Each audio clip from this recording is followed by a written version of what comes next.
happy graduation week to many people. I believe it was last week or this week for a lot of people. Congrats on a lot of hard work. If you're graduating, that's a big accomplishment. And so with graduation comes commencement speeches. So we had a lot of commencement speeches across the country, and I'm going to let you know a secret. Most of them are total garbage. They will just tell you to chase your dreams. They'll go find, some celebrity to tell you to chase your dreams.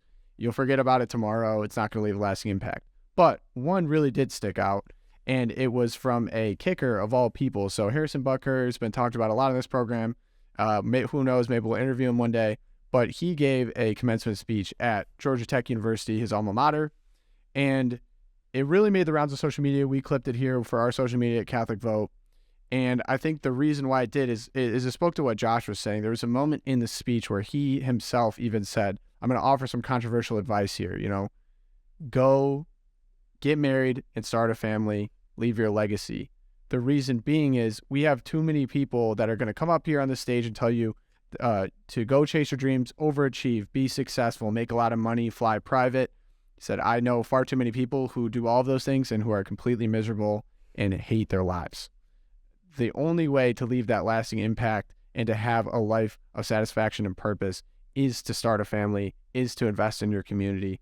And I think it was so, from a kicker of all people, there's people that are paid to speak for a living that have given way worse speeches. So shout out to Harrison, but how did that speech make you feel relative to all the other speeches going on around the country? Oh, it was just a breath of fresh air. It's great. Get married, start a family. I loved watching the reaction on the faces of the people sitting behind him. One guy just broke into spontaneous applause. A bunch of the women just kind of looked up in the sky.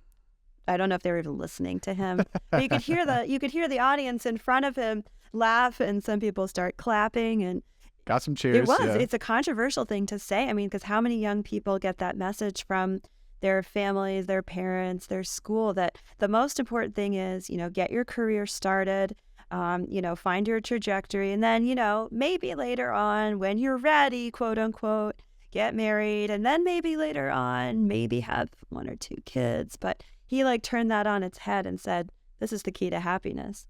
I had the privilege of talking to my lovely wife and one of my best friends. I've known him forever. Shout out to both of them. And we dove into a lot of these kind of topics because so my friend, he lives out in DC now, and he was talking about how there's some people kind of in the social circles there who are maybe women who have been able to make a lot of money, have a lot of career success, who, by the time they start drinking at the bar, it starts coming out how depressed they are, how lonely they are, how their timeline is running out to have kids, how they desire to have kids, but they don't know anyone that they'd even want to have kids with. So now the conversation is, well, do I freeze my eggs? What's going on here? Now I want to start it. And so that kind of led us to start talking about how have women kind of taken the lie, I think, that stems from feminism, but I think it goes deeper than that, your worth is determined in, do you graduate from the best college? Do you go and get the best job? Can you support yourself? And so I feel like by the time, and then a big part of this too is birth control. I think so many women have been just sold that, okay, you need to get on this right away. It's a panacea. It solves all kinds of problems, whether it's acne when you're younger or whether it's you want to have casual sex. It solves everything. Stay on it. It's safe. It's fine. And then it affects you chemically. It affects you. It really, weight gain, mood swings, you name it. There's all kinds of side effects. And so you get to that place where you're 30 and now all of a sudden you've reached the mountain of what's been promised to you. And yet I think a lot of people clearly, as we know people like this now, are not happy and feel lonely. And I think Harrison's advice is the exact opposite of that, is the antidote to that. If you start off by prioritizing your vocation or searching for that vocation or for getting further down that path of vocation sooner, your vocation isn't to work in a cubicle for I'm just going to pop the bubble there. No one's vocation is to work in a cubicle farm, to make a lot of money to drive around a Benz or whatever. Your vocation is to either start a family or religious life or that single way life. But even when you do that, you find your purpose way sooner. I don't know if anyone's searching for a purpose sooner. How many people on their deathbed say, if I only spent more time at the office? Some people, I don't know. That's a good point. I think too, like you were saying, the way that Harrison framed it was so great. But also we can look at examples of women who, put family first and God first, and also then went on to have what the world would characterize as a quote unquote successful career. Plenty that didn't as well. But so for example, I think of Amy Coney Barrett. Like, she has 7 children, including a child with Down syndrome. And she is a Supreme Court justice. And we think of, people like, I'm kind of a geek, so I'm going to go with philosophy, but like Elizabeth Anscombe, who had multiple children, and she's a great philosopher. And we have. And also, don't forget about LOOPcast co-host Erica Ahern. Josh, True. that's so sweet. Thank you. I'll take that The as star my of the show. early Mother's Day shout out. Thanks, Josh. Start Well, of the show. the thing is, like, you can look at someone like Amy Coney Barrett and say, it can almost be daunting, actually. I know that you say it as a way of saying, look, women can raise 7 kids and then also have a lot of people look at that and say, she's like Wonder Woman. There's no way that I could emulate that. Women might say, right? Because she graduated from, I don't know if she went to Notre Dame Law, I know she taught there.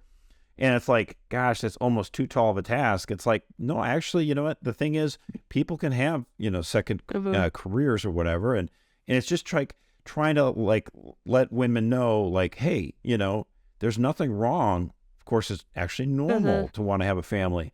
And to the extent that we can, you make it available, consider, let's say, career paths where you can take a break. My wife was a nurse. And she took, a 15-year break to raise 6 little Mercer children. Good job, Thank Lori. you. And then she was able to go back into it for a while. And so those are options for people I think just to consider. So open conversations about alternative, career paths. And, there's some great work being done from Erica Bacchiacchi's group, the Abigail Adams Institute, and Ethics and Public Policy Center has some fellows working on ideas of how to promote a workplace that's more friendly not only to motherhood but to fatherhood as well. And not yes. Now you can I interrupt on this for a second though? Because interrupting the lady in the chat.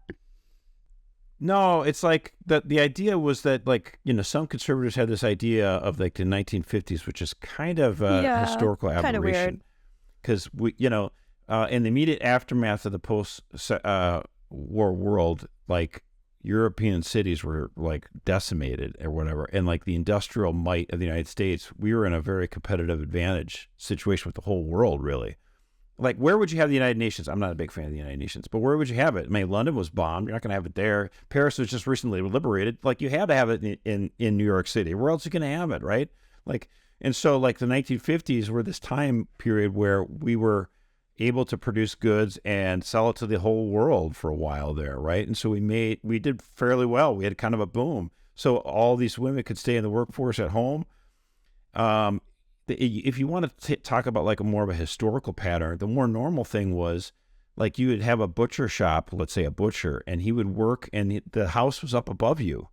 You live up, and so the kids would come down or the wife would help out, and it was a family business. Like this idea, like in the 50s where the dad goes off to work and then comes back home and she never has to work, I mean, that's not a bad thing. I'm not saying anything. I think it's great. But I'm just trying to help people understand, like, there are ways to do it. Like, women they could work out of the home, like with internet technology. It's amazing. Mm-hmm. People can do stuff like that. They can start their own businesses.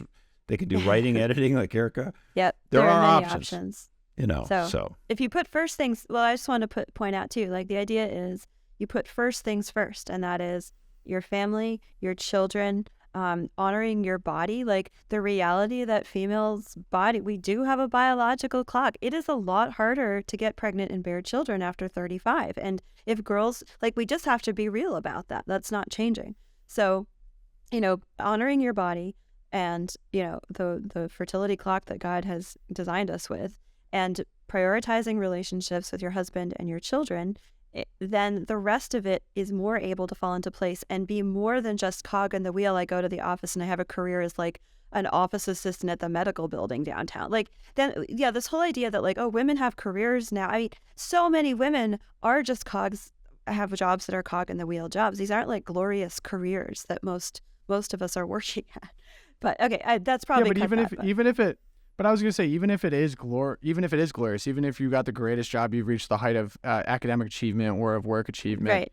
If you're outsourcing the most important things in your life, aka your relationships, say to your spouse or to your kids, if you're outsourcing the education or upbringing of your children, or even having kids in general, that's not a thing that a healthy society does, because a healthy society can't continue unless they have strong families and kids. Right, which is why it drives me crazy when people are like, oh, the left is so much better about maternity leave and paternity leave. And no, that's not what's going on with these policies being, we're going to have universal daycare so women can get back to work.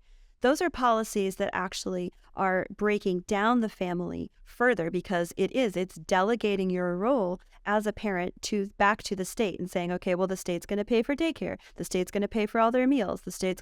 That's not promoting the family. And that's not promoting a world in which people find meaning in their jobs because of their children and because that they're ordered. Yeah, the corporate world likes policies like that. Right, that let's would be get the imposed women on back the in the whole country workplace. because Productive cogs. Yeah. So, That's why they love abortion policy too. Right. They offer very comprehensive abortion children policies. are for that reason. inconvenient for big companies, and that's a good thing.